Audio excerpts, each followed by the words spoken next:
Jesse had grown up with the hum of engines and the smell of oil clinging to his clothes long before he even understood what a wrench did. His father, Mike, owned a small, worn-down auto shop tucked behind a row of abandoned warehouses on the outskirts of Phoenix. It wasn't much, but it was theirs. When other kids played video games or hung out at the mall, Jesse was lying under old Chevys and rusted pickups, flashlight in his mouth, tiny hands tracing the language of pistons and gears like he'd been born for it. By 16, Jesse knew more about engines than half the certified techs in town. Mike always said his son had magic in his fingertips, but Jesse just shrugged it off. All he wanted was to help his dad keep the garage alive. Business was slow, money was tight, and every month Mike wondered if they'd make rent. Some nights Jesse lay awake, staring at the cracked ceiling, listening to the muffled clink of his father, counting spare dollars in the next room, trying to stretch what little they had to cover parts, bills, and food. On a cloudy Wednesday morning, the impossible rolled up on the back of a battered flatbed. Jesse heard the rumble before he saw it, poked his head out from under a dented sedan he'd been patching up for Mrs. Alvarez down the block. His eyes widened as the tarp came off. Underneath was a hypercar, a stunning matte black beast that looked like it belonged on a racetrack in Monaco, not parked outside a half-broken neighborhood garage. Its sleek lines were ruined by dents and scrapes, the hood bent upward like a wounded animal's broken wing. The driver hopped down and opened the passenger door for a young man in an immaculate suit and designer sneakers. Carter Reed, local rumor said. Some kind of start-up wonder kid who'd made millions designing apps that Jesse could barely pronounce. Carter surveyed the garage with a look that said he wasn't impressed. Mike wiped his hands on an old rag, offered Carter a polite nod.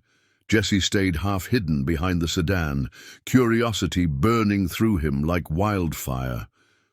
Carter spoke fast, all clipped words and cold confidence. He'd crashed the car testing top speed on a private road. The official shop wouldn't touch it. Jesse's eyes darted from the ruined panels to the torn wiring snaking out from the engine bay. To most, it was totaled. To Jesse, it was a riddle begging to be solved. Mike listened patiently, arms folded, nodding when Carter asked if they could fix it. "That's a tall order," Mike said. "These parts aren't even street legal in most places. We don't have the tools or the connections for custom modules. You'd be better off sending it back to the factory." Carter's jaw tightened. "I can't. The factory's people said it's scrap. I heard you're good with lost causes." Mike laughed, but Jesse stepped forward, wiping grease on his faded jeans. He locked eyes with Carter, then turned to his father. "Let me try." Mike raised, his eyebrows so high they nearly disappeared under his shaggy hair. "Jesse, we don't even have the diagnostic rigs for this. It's $1 million toy. It's not the same as fixing up old pickups." Jesse didn't flinch. His mind was already racing, dissecting schematics he'd never seen, comparing them to every scrap of knowledge he'd soaked up under this same roof since he was 6. Carter studied the boy. Something flickered behind his cold demeanor. Curiosity, maybe. He shrugged as if he had nothing left to lose. "Kid wants to try? Fine. I'll pay for parts. If you ruin it worse, it was dead anyway." Mike wanted to protest, but Jesse was already circling the car, fingertips grazing the carbon fiber shell like a surgeon sizing up an open wound. Carter's driver handed over a black folder stuffed with documents, encrypted diagnostics, custom firmware notes, performance data that made Mike's eyes glaze over. Jesse flipped through every page, hunger lighting his face. That night, Mike tried to convince his son to sleep. Jesse just waved him off, saying he'd catch a nap once he figured out the powertrain. He spread the papers across the old workbench, propped his dad's beat-up laptop on top of an oil drum, and started hunting down every line of code. He dug through shelves of mismatched parts, measuring and remeasuring pistons, gaskets, fuel lines that hadn't been touched in years. Some pieces he'd have to salvage from the scrapyard. Others he'd rebuild from scratch using the dusty lathe in the corner. Outside, rain tapped at the corrugated metal roof. Inside, the only sounds were the soft click of the laptop keys, the clank of a wrench, the hum of Jesse's thoughts spinning faster than any turbo he'd ever installed. He called in favors from old friends of his dad, begged for forgotten spares, traded broken lawnmowers he'd fixed for half-dead batteries that still had a spark left in them. By midnight, Mike returned to find Jesse half buried under the hypercar's cracked chassis, flashlight clenched between his teeth, greasy fingers scribbling equations on the concrete floor. Days blurred together. Jesse ate cold pizza, drank stale coffee, and lost himself in the machine. Sometimes Mike caught him staring at nothing, mind deep inside the tangle of wires and burned-out circuits. He'd never seen his boy so alive. The local mechanics stopped by to gawk. Some laughed under their breath. "Kid thinks he's building a spaceship," one of them muttered. Jesse heard every word, but never looked up. He'd answer them when the engine spoke for him. Every gasket that fit, every spark that jumped the gap, every line of code that purred instead of stuttered, it pulled him deeper. On the fourth day, Jesse hit a wall. The hypercar's ECU was fried, locked behind layers of proprietary encryption. No standard reader could crack it. Mike found Jesse slumped over the workbench, dark circles under his eyes. "You gave it your best shot, kid," Mike said softly. But Jesse refused to quit. He dug out his old second-hand tablet, hooked up wires, and coded his own patch overnight, using bits of open-source software he'd learned about in forums he wasn't supposed to read at his age. By sunrise, the dashboard lights flickered on for the first time. Mike came in with 2 mugs of coffee, one for himself and one for Jesse. He didn't say a word, just clinked mugs with his son and let the boy's grin say the rest. Carter stopped by later that afternoon, expecting rust and excuses. Instead, he stepped into the garage to find Jesse tweaking calibration maps with his thumb on the touchscreen. "You're kidding me," Carter whispered. Jesse just shrugged. "She's still a mess, but she's waking up." Carter knelt beside the hypercar, fingertips brushing the custom-made chip Jesse had soldered by hand. He looked up at Mike. "He really did this?" Carter asked. Mike just nodded, his chest swelling with a pride so big it almost drowned out the years of struggle and unpaid bills. He wanted to hug his boy, but Jesse was already hunched over the engine again, muttering about airflow and turbo lag. That night, for the first time in weeks, Mike allowed himself to believe that maybe, just maybe, his garage wasn't dying after all. Maybe the next generation would carry it farther than he ever dreamed. And maybe that dream would start with the battered shell of a hypercar reborn by a 16-year-old's quiet genius. Jesse didn't hear the whispers of the other mechanics anymore. He only heard the heartbeat of the engine coming back to life under his fingertips. He knew this was more than a car. It was his test, his promise, his chance to prove that talent and grit could outshine money and shiny city shops. As dawn crept through the broken windows, he tightened the last bolt for the night and whispered to the car like an old friend. "Hang in there," he said, wiping sweat from his brow. "Tomorrow, we fly."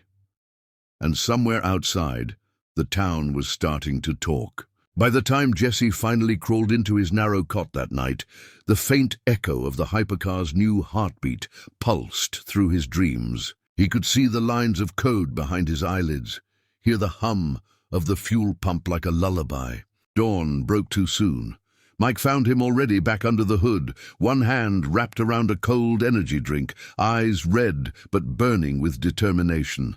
The small garage smelled like warm oil and fresh hope. Carter had promised to come by at noon to check the progress, but Jesse wasn't worried about impressing him anymore. He cared more about the machine, the puzzle, the proof that something so broken could roar again if given enough patience and care. The sound of tools on metal drew a small crowd every day now. Kids from the neighborhood, old friends of Mike's, even rival mechanics who'd once laughed at the cracked sign that read Mike's Auto, stood shoulder to shoulder near the bay door, watching this skinny kid in oil-stained jeans bend over the sleek hypercar like a scientist at work. Some filmed short clips on their phones. Word spread fast when something impossible was happening. By late morning, Jesse's hands moved faster than his mind could keep up. He'd patched the cooling system with parts salvaged from 3 separate junkers. Yeah, he'd replaced the damaged intercooler with a rig he'd built from scrap aluminum and old turbo pipes. He'd even redesigned the intake valve to breathe more cleanly, scribbling rough sketches in grease on the back of shipping boxes. When Carter's sports car finally rolled up outside, the buzz in the garage went silent. Jesse didn't flinch. He just stepped back, wiped his forehead, and nodded toward the beast waiting to speak again. Carter stepped forward slowly, disbelief mixing with curiosity. He ran a hand over the freshly aligned panels Jesse had straightened by hand, with a makeshift hydraulic press and raw persistence. "Is it ready?" Carter asked, voice low, almost respectful now. Jesse just tossed him the keys. "You tell me," he said. Mike held his breath. Carter slipped into the leather driver's seat, fingers brushing the custom ignition Jesse had rewired using a second-hand racing chip. For a heartbeat, the garage fell still. Then, with a turn of the key, the hypercar rumbled to life, growling low and steady. The vibration rolled through the cracked concrete floor, rattling old shelves lined with dusty parts. The crowd outside whooped in disbelief. Carter revved it gently, eyes wide. The guttural purr of the rebuilt engine bounced off the walls like a defiant anthem. He looked at Jesse through the open window, shaking his head with a grin that tried and failed to hide his awe. "You did this?" Carter asked. Jesse shrugged, a small smile playing at the corner of his mouth. He wanted to say something clever, but all that came out was a breathless, "She did most of it." Carter shut off the ignition but left the keys in the dash. He stepped out and walked up to Mike, extending a hand that Mike wiped his own on his apron before shaking. "You didn't tell me your kid was a damn magician," Carter said. Mike laughed, the kind of laugh that choked in his throat and turned into something that sounded suspiciously like pride. "He's been teaching me since he was 10, Mike said, clapping his son on the shoulder. The old man's eyes glistened, but he blinked the tears away before Jesse could notice. The weeks that followed were a blur of noise and new beginnings. Carter paid double what he'd promised, then told Mike to name his price for any future upgrades. Before long, other car owners with more money than sense came sniffing around the little garage on the back street. They wanted the kid who could fix the unfixable. Jesse didn't change overnight. He still slept on that creaky cot in the corner, still wiped grease on his jeans, still ate cold pizza standing over the workbench. But now the world seemed to lean in and listen when he spoke. One night, Mike found Jesse alone, tracing his fingers over the gleaming hood of the hypercar, parked now in the back like a trophy and a promise. "Proud of you, kid," Mike said softly. Jesse just nodded. He was too tired for speeches. He knew there was more work ahead. New customers, new risks, bigger engines, faster speeds. The weight of expectations pressed heavy, but it felt good. He knew how to carry it. He'd been carrying broken things his whole life. Fixing them made sense. Fixing them made him feel like nothing was beyond saving if he tried hard enough. The local news showed up the next day, microphones shoved in Jesse's face while he tried to explain compression ratios to a reporter who didn't know a carburetor from a cup holder. They called him a boy genius, a mechanical prodigy. He hated the attention but loved the quiet pride in Mike's eyes when people came by just to shake his father's hand. He'd never asked for any of this. All he wanted was to make his dad's name shine again. He wanted their shop to stay alive, a place where broken things were never truly lost. When the factory engineers finally called, asking to buy Jesse's custom ECU patch for more than the garage made in a year, he didn't even hesitate. He sold the design, but only on the condition that the check had his dad's name on it too. Mike used it to replace the flickering sign out front, repave the cracked concrete, and buy new lifts so Jesse didn't have to prop cars up on stacks of scrap anymore. The neighborhood started to look at Mike's auto differently. No longer a place for dying trucks and beat-up sedans, but a home for second chances. One evening, as Jesse tightened the last bolt on a fresh job, a vintage Mustang that purred like a lion under his care, Mike leaned against the doorframe and asked if Jesse ever thought about college. Jesse just smiled, eyes on the spotless engine bay. "College might teach me stuff I already know," he said. Mike laughed. "You ever think about teaching them instead?" Jesse thought about that a lot. Maybe someday he'd write manuals, build blueprints for other kids like him. Kids who learned from books, but also learned from busted knuckles and long nights in cold garages. But right now, this was enough. Jesse liked the smell of oil and the sting of scraped knuckles, the hum of an engine waking up when everyone else thought it was gone. He liked the nights when the only sound in the world was the tick-tick of cooling metal and his dad's voice telling him it was time to get some sleep. He liked the way the world suddenly seemed a little wider now that people believed in him, but he liked best that he'd never stopped believing in himself first. He didn't need fame to feel proud.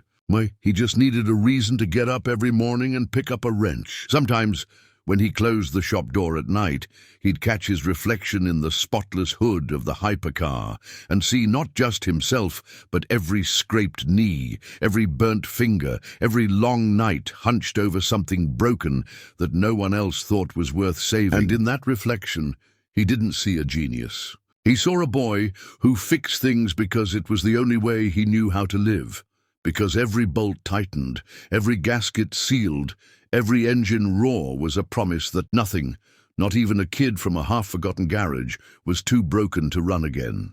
Word kept spreading, phone kept ringing, and Mike's auto started to feel less like a hidden secret and more like a legend. People would come just to see the hypercar and the boy who'd made it breathe again. Some brought impossible jobs, others brought hope tucked into folded papers and half-finished dreams. Jesse didn't promise miracles, but he never turned anyone away. He knew what it felt like to need someone to believe. And every time a stranger's engine woke up under his hands, he remembered that impossible only meant something until someone like him proved it wrong.